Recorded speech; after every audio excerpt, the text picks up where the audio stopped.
All right, everyone, get ready. We're diving headfirst into a place that's, well, it's a bit of a showstopper, to be honest. Today, we're off to Algeria. And it's not just another country profile, is it? We're going deep on this You one. got it.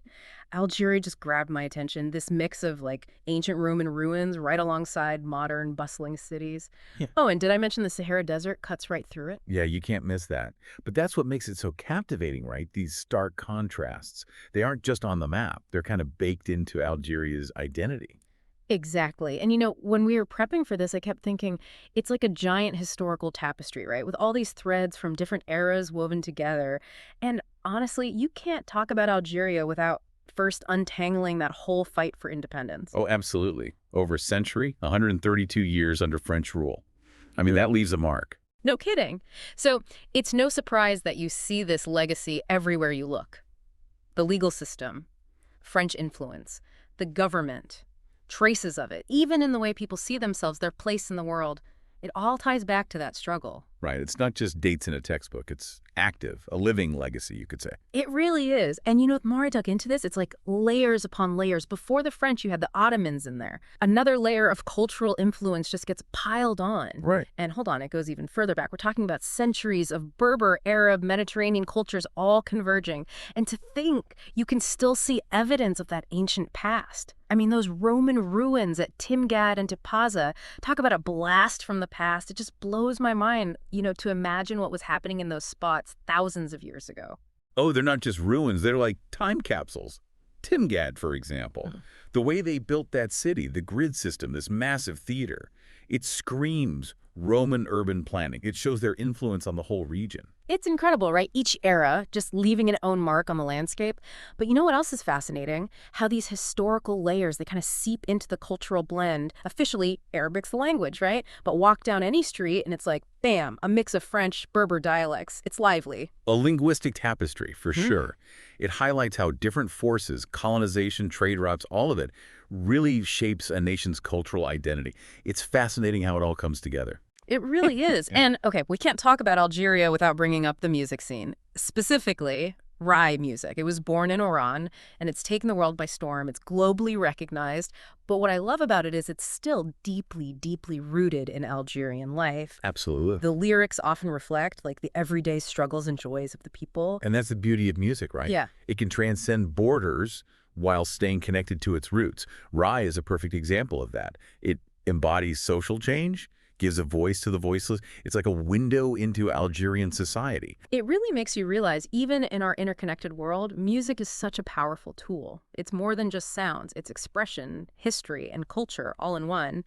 And it's not just the music that's expressive. Even the traditional clothing tells a story. Take the karakou, for instance. It's this incredibly elegant gown, often with beautiful, intricate embroidery, or the burnous, that flowing woolen cloak that seems to protect against every desert wind. They aren't just clothes, they're living traditions. Exactly. It's about holding on to heritage, showing pride in your identity, even as the world changes around you. You see them at weddings, festivals, celebrations. It's incredible.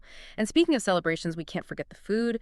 Algerian cuisine is a fusion of Mediterranean and North African flavors that just explodes in your mouth. Oh, absolutely. I mean, there's the couscous, often served with lamb or chicken, and then there's torba, this rich, aromatic soup simmered with herbs and spices. Delicious. Oh, but my favorite, brick. Okay, picture this.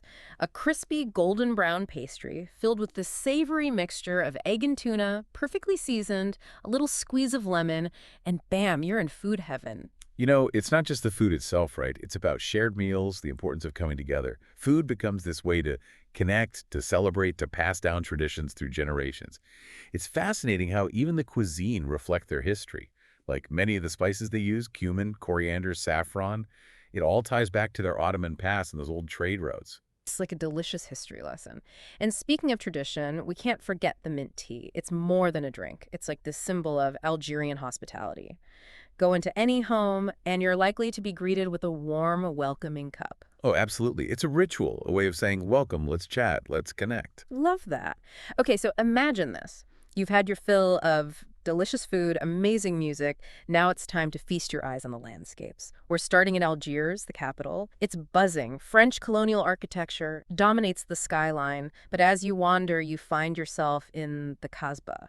It's this maze of narrow alleyways, historical mosques, vibrant markets. It's like stepping back in time. It's earned its UNESCO World Heritage status for sure.